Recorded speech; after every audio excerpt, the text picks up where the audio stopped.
So if you talk about life coaching now, would the main premise around it revolve around motivation, trying to motivate people, would you say?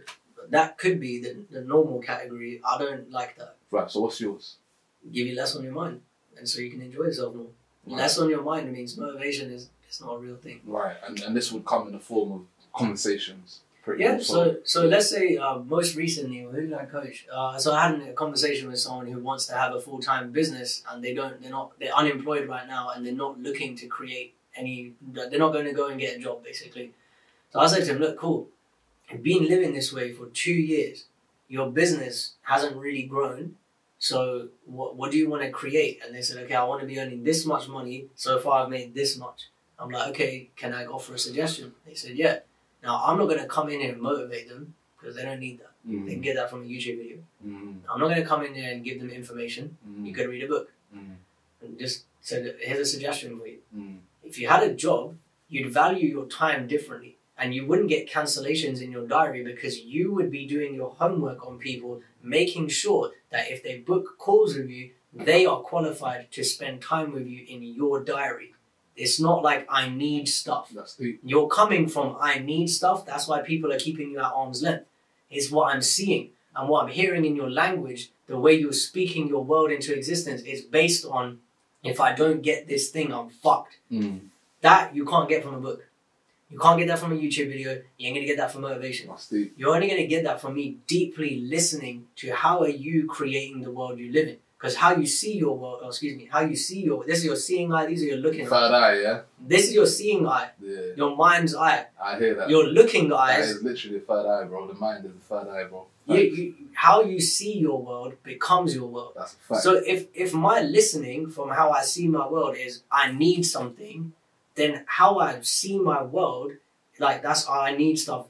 It's always going to be further away from me. There was a time I made like the most amount of money I've ever made in 1 month, but based on like I made a whole year's worth of income in 1 month a couple of years ago, and I was really proud. Yeah, it was cool.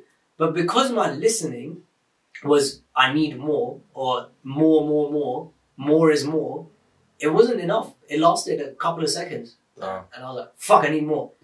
And that when I say less on our minds, it's clearing up those misunderstandings. Like, no, more isn't always more. Movement isn't always progress. Action doesn't always create results. There's no such thing as better. There's no such thing as more, really. If all you have is now, more than what? Better than what? What's this? What are we talking about here? You know, like, and people say to me, like, I want to feel better. I get it. And I'm empathetic to that. I'm not going to sit here and say, fuck you because you want to feel better. But I want to know what does that better look like? Because I've got clients who've been on antidepressants and anxiety medication for years. And they're talking to psychologists about the surface level weather. Oh, when I was young, this happened. They're not actually getting into anything like that's going to help. So when they talk to me, it's like, okay, well, what is your understanding of thoughts? Let's change your relationship to thinking. Because you can't control thoughts. Let's say the radio was on over there. Right. Me and you are sitting here. We can hear the radio. Right. And you just kind of tune it out, innit? Yeah, 100%. Let's say especially Heart FM and whatever. Let's say the radio is broken for whatever reason. You can't touch it or you can't turn it off. Yeah, that's like thoughts. Facts. Why am I thinking about this? No. The radio's on. You don't need to go into the whys like you said earlier, right? Leave the radio alone. Change your relationship to it, because most people believe that they are their thoughts. I was thinking about that time that I dropped the potatoes on the floor when I was 7 and my mum whacked me on the back of the head, and now I'm thinking about it. It's like, yeah, cool, that's the radio, innit? Leave it alone. Sick. When you leave the radio alone... That's an ill concept. I might have to take that one and just pretend like I made it. That's free. No, that's ill. That's some ill game. The radio is on, you know. It is, and you know, the thinking thing is really funny to me, right? You've got thoughts are over here, and you've got you here. Now, you're not the thinker of your thoughts, you're just listening to them. Right. It's like if I walk down the street and I heard someone say on the phone like, yo, bananas are the new hot dogs, yes? Empty your life savings into bananas now. I'm not going to go home and do it. I'm not going to pick up my phone and start trading with bananas just because I heard it on the street. Right. So why would I take thoughts that I hear going through the street on my head seriously? That's called changing your relationship to thinking. Then I'm naturally gassed. Do you know how I wake up? So, I don't sleep with the curtains drawn. right. I let the sun wake me up. And you know when you do that and you're like, and you're like, the sun's like in your eye, yeah? I'm like, oh yeah. I'm like, yo, what are we gonna do today, man? Because I can hear thoughts like, don't get up right now, don't go to the gym right now, oh, it's early, let's sleep a little bit, or let's masturbate, let's watch some porn, let's do. I can hear it. 100%. But just like bananas are the new hot dogs, I don't have to do anything. The radio is on. The radio is on, man. Sick. And that's not complicated, is it? It's a 6-year-old language. I love it. That's what I'm saying. Like, you got to explain things in a way that it's layman, bro. Because, I mean... that's what I'm all about. Understanding is what we need. Your profession, a life coach. Now, I think you're someone, you're in it for the art, bro, innit? Like, you really care about this. So your stance is pretty much different. But for me, I see a lot of life coach activity happening online, you know, people doing this and doing that. And obviously, you know, I'm a skeptic when it comes to people speaking off top, right? So I think for me, it's like the main gripe that I have with like other life coaches is that this is their job. Meaning, one day they may wake up, they're not motivated, but they still got to go and motivate people. So does that make it genuine? Does that make it purposeful when the person has that mentality where I've got about 200 people in the room, they all some suckers, they all cling on to what I say, I can come in, give some half-hearted shit, claim all their money, and I can fuck off. Because I feel like if we're going to talk about personal things as far as how we feel as people, there's no way that you're motivated 24/7, or even there's no way you're motivated to be somewhere, even if you're there every day. Like, you go to work 5 days a week, how many days out of them week are you motivated? You be on a weekend, you be hyped for the weekend, go out on a Saturday, by Sunday, your battery's on zero, bro, innit? And you're trying to just put your feet up, you know what I mean? So it's transitional. So I don't know, like, as far as you, like, how would you distinguish yourself in your own words away from those kind of life coaches? Well, I've been around a lot of that, and I've actually learned from people who are doing that, and I've been scammed by it. Not scammed is a strong word. I learned a lot from it, but it's not in integrity with me. I distanced myself from it. I invested a lot of money into learning sales, ads. Well, not really ads. Like, yeah, you could say it's ads, marketing, objection handling, and what I came to realize was, like, I fucked up a lot of the reason why I got into this was not to get. The reason I got into this was to give, and so I see with a lot of coaches, it will be like, how do I get something? Or like, yeah, you want to coach with me? All right, cool. This is what you got to sign up for. I'm going to handle all of your reasons why you're doubtful. Whereas me, I'll just be like, did you like this conversation? Yeah. Do you want to have another one? Yeah, cool. Read this book and we'll have another one. And show me that you want to be a client. I'll show you what this is. And together, we'll spend some time together. And if you want to carry on, this is what we'll work on. You already know what you're getting from me. Just tell me what you want to work on and we'll create that together. Sick. The way I work is prosperity in itself. I'm living abundance. I don't believe scarcity is real. I do experience it sometimes. I'll look at my bank account and be like, yeah, I could have more money. Yeah. There was something I wanted to buy. What was it? I don't really buy stuff very often, but I wanted to buy this piece of clothing. It was about £700. I think it was a jacket or something. And I asked myself, yes, I could afford it. Do I need it? No. There's a difference, isn't it? Yeah. And I just feel like living with abundance, living as a prosperous coach is a big term, yeah. And I'm talking some big words here. I know it can sound like, all right, calm down. Yeah. I live prosperity. I live helping people. That's it. That's how I distinguish myself. It's not, and I also have a competition-proof business. No one can do what I do. It's not a brag. It's a commitment that I live into. You're not going to get anime and Mortal Kombat references in your coaching from anyone except me.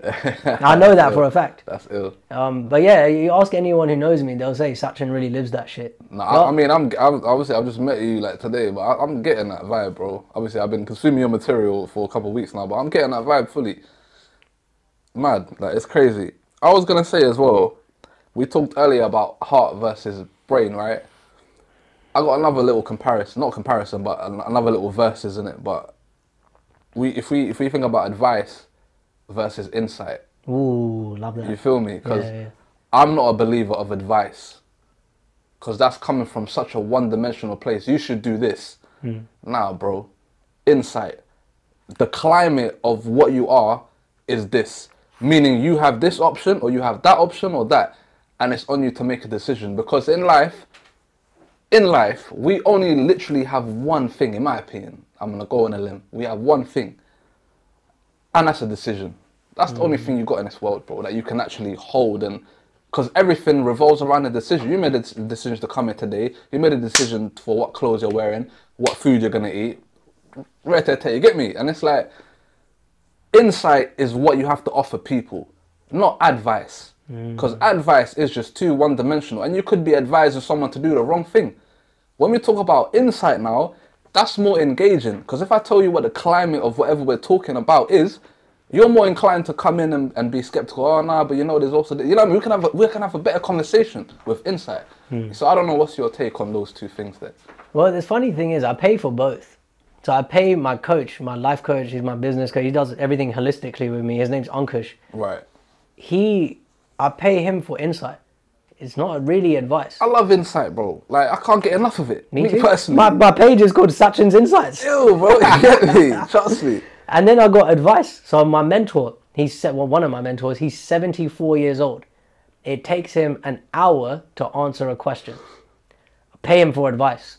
Hey, Keith, I'm having trouble coaching my client on this. Can you give me some advice? The fact that you're paying him, though, like, I don't know, I'm just a believer. Once you put money to something, it just kind of loses its value a little bit, innit? Even though he might be a professional, though, innit? He's been practicing psychology for about 40 years. Yeah, so, I mean, anything monetary it's the root of evil, innit?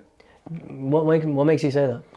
I say that because when it's almost like drugs. When you get hooked on drugs, yeah, you're liable to do anything to obtain drugs. You feel me? It's the same with money, because if anything involves an addiction, the concept of money falls under the same thing as drugs. You feel me? And that's more so the majority of what the majority of people did to, including like me. Obviously, I want to get money, but I don't want to be. You know when people say, I think this is a fucking stupid question. What would you do for £1 million? But I wouldn't do nothing. Bro. Yeah, I was about to say. What are you talking about? I'm not. I'll try and go and earn £1 million, even if I got to be Escobar and fucking put fucking kilos of coke on a plane. Fuck it. I'd rather do that than someone tell me, okay, now you got to fucking hump this elephant naked. It's like, bro, nah, I'm good. And that's what I'm saying. It's like money. So now, if you put a price, like you're someone, you screen your clients. You know what I mean? You want to build some kind of rapport before you go any further with them. That has more value than them paying you, I think. Okay, so the advice thing is Keith doesn't take new clients, and you have to be someone already in the community to be able to work with him. So it's a bit limited. I get where you're coming from. Yeah. Back to that, people aren't actually addicted to money. Right. It's a misunderstanding that they have, which is they're chasing a feeling that they think money will bring them. And this is where, when I say like the coaching, the whole point of it is to clear up misunderstandings so you have less on your mind and you can enjoy life more. Your feelings don't come from outside of you. If they did, the same things would create the same feelings in all of us. That's a capital T truth. It's not like, so let's say I give you £100, someone gives me £100. If money created how we feel, we'd both feel the same way. But we don't. But what if you've been conditioned for that to be, because this is why I look at it, right? Think communities, you know, you got a community like mine, which is a bit, you know what I mean, it's the ghetto, right? Or whatever you want to call it. It's like, everyone there's on money, you know what I mean? Everyone's trying to make their little money. If you ain't got no money, then it's like, bro, who are you? The same could be said for people that are living in the suburb, like the nicer parts. It's about fucking money. And I feel like, all right, so when do we kind of draw away from what our addictions are and deal with people how we're supposed to deal with people? Because at the end of the day, you might look down on someone for having less money or whatever, but you can learn something from absolutely anyone. And you're limiting yourself to being around to a certain esteem or a certain class. You're going to limit yourself to that as opposed to being more out there and open and getting as much information and insights you can from all different types of people. I like to look at the example of the prophet, peace be upon him, and Jesus. Yeah, peace be upon him. Yeah, both of them. So I look at Jesus, right? Let's take him as an example. In my opinion, he's living with the one truth, which is love. Right? Yeah. So he'll spend time with prostitutes, the owner of the nightclub, the guy who's on drugs, the fisherman, and the landlord, Yeah. all in one day. Yeah. And he won't treat any of them differently because he doesn't have misunderstandings. He doesn't have hierarchies, and he's speaking to what's true in every single one of us underneath all of the thinking about who they are. That's because they have this, they have that. He doesn't have all of that.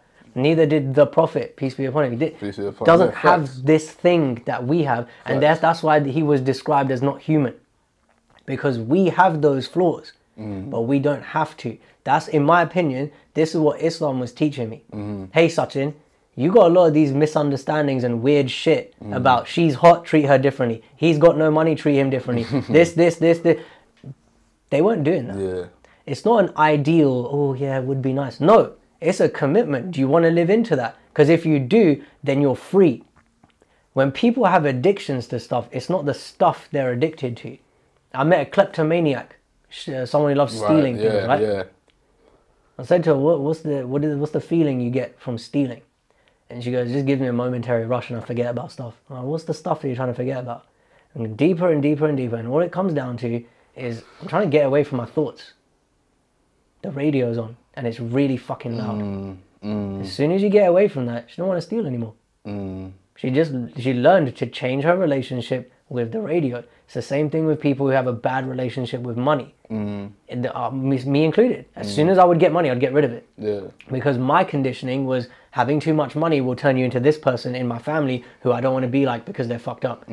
So all I was doing was just throwing money away. Yeah. I'll buy like an ounce of weed even though I don't even need it. Mad. And just give it to people. Oh yeah, trying to get rid of it. He said grabbing them Zeds like, does he? Not like that. Trust me, it'd take me a while to get a fucking ounce of weed. Like 250 quid or something. Right. Expensive. Fucking hell. And I'm trying to get rid of it. I want to be seen as the generous guy because I don't want to be associated with that. If you have too much money, it makes you greedy. And don't chase money. Because all of this is a misunderstanding. It doesn't have to be that way. If it was, then it would do that to everyone. It isn't doing it. We are interpreting it that way. No, facts. You know, if Jesus had money, do you think he would do that with it? He even said, I'd renounced all the worldly goods. God will take care of me. What happened? Oh, Jesus, do you want a place to stay? Here you go. Oh, do you want some food? Here you go. You know, my brother asked me this sick question when COVID started. He goes, if, we were thinking like the world's going to end and all that stuff. He goes, if money was relegated tomorrow, what would you do like to get food in your mouth? And I was like, cool, you know what I'll do, yeah? I'll build a little stand and I'd write on a sign, peace of mind for food. I'll give you all the fucking peace of mind you can handle, bro. I'll give you 0 on your mind forever. Give me some food. Share it with me as well. I don't even want to take it from you. Cook me something. That's ill. You know, like this is a fundamental misunderstanding that most people have. I have it in variations too. I'm not on the mountaintop. Me too, bro. Our feelings don't come from outside of us. Last year I had a lot of sex, for example. It's something I've been wanting to do for a long time. Right. 14-year-old me inside was going nuts. Oh my God, wow. But here right now, didn't give me any feelings. And even just to build on that, even like when it comes to money, I like money, bro, and I'm definitely trying to get the bag. But ultimately, I've not got a soul for sale in order to achieve that, bro. Innit? Like I'm big on integrity. I'm just big on me. I really like. I'm a bit. My head is up my arse a little bit. Like I really put myself on a certain level. And the only reason why I do that is because I know that ain't no one else gonna do it until they see me on a fucking red carpet with mad fucking cameras flashing, you feel me? And that's what matters, isn't it? Like, you matter, it's about you. You know what I mean? Always put yourself on that sort of level, and it's like, all these other things shouldn't compromise your well-being, you trying to sustain yourself, innit? If that makes sense. I don't know, like, going off on a bit of a tangent. No, I hear that, man. And this is, again, like, coaches hire me, business owners hire me, entrepreneurs, athletes will hire me. Yeah. And it might be bad for my business to say this, I don't give a fuck. The original aspiration, the original thing that they hire me for might become less important or more important based on the conversations we have to clear out that bullshit of misunderstanding. I have them too. I said to my coach, I want 1 million followers on Instagram. This is when I was trying to do that marketing shit. Yeah. I had 20,000 followers last year and I just started a new page. Went back to 0 because I knew that was out of integrity. Because when I came to this understanding, that million followers bullshit, why? You ask a 6-year-old, what the fuck is what? Huh? I went back to my 6-year-old self. I understood it differently. Yeah, that doesn't matter. Let's start a new page. Bro, you know what's so mad? Like, even that whole million followers thing, it's like, you can have that many people, quote unquote, like interested in you, and you could still feel so misunderstood. You feel me? It's so mad. Like, for me, opposites, the way opposites intermingle is mad. Like, I remember even like having a conversation one time, and you know what I told, like, obviously my brethren, like, he got into a situation, and I was like, bro, don't even do nothing, because it was with someone that he knows also. They got into altercation. I said, bro, not even altercation. The other guy done something that was distasteful that my brethren didn't like. Then I said, bro, don't even do nothing. Then he goes, what do you mean? Like, I've got to tell him about himself. I said, bro, don't do nothing. Do you know why? Silence is deafening. Do you know how deafening silence is? See, when you just keep it stum and you keep, like, that is the loudest thing. Not to sound weird, like oxymoronish and that, but bro, that's just the facts. Well, this is what I say to people who I coach. There's 3 people in this conversation. There's you, there's me. Silence is the 3rd participant of all of our conversations because it needs time to speak. And sometimes the hardest thing to do is nothing. People want to do something. I need to show them. No, you don't. I think, like, and I hear you, that's a fact, but I really feel like that's the most, if you just shut up and just distance yourself and just get out of it, that is the most effective thing, I feel, because it's like, that almost goes to show that you're not even worthy. Like, you're not worthy of a response from me. Like, you're not that relevant. Like, you have no purpose for me to want to respond to you, because you've already played your hand, and obviously it was a very distasteful hand. You get me? And I feel like that's mad effective. Isn't it? Like, I think, yeah, silence can be interpreted on the other side as whatever, but yeah, on my side, the silence has been, because I cut off 99% of the people. I cut off mad people. It's like, bro, but me, I do that for fun now. Like, that's not even hard no more. You feel me? Yeah, I understand. It's valuing your peace. Bro, like, come on, bro. Like, I got mad anxiety, and obviously I've been through whatever I've been through, but it's like, bro, it's like, what's important, bro? For you, again, it's about you, bro. Like, your head should be all the way up your ass, bro. Like, it should be coming out your fucking mouth, bro. Like, fully, bro. Like, rate yourself. Like, it's about you. Like, fuck everything else. Have you ever heard this expression? There is no other. Sounds familiar still. There is no other. You know, it's deeper as well. Yeah. Other is an illusion. You're not separate from me. Yeah. I'm not separate from you. So when you say your head should, like, all of that stuff, what I'm hearing is, you got that much love for you, and if there is no other, you got that much love for me. Facts. And I'm only able to have that. I'm like, see, I'll meet someone and I'll show them mad love. Do you know why? I got mad love for me. You get me? When people out here, they do a madness, it's because it's coming from somewhere. You feel me?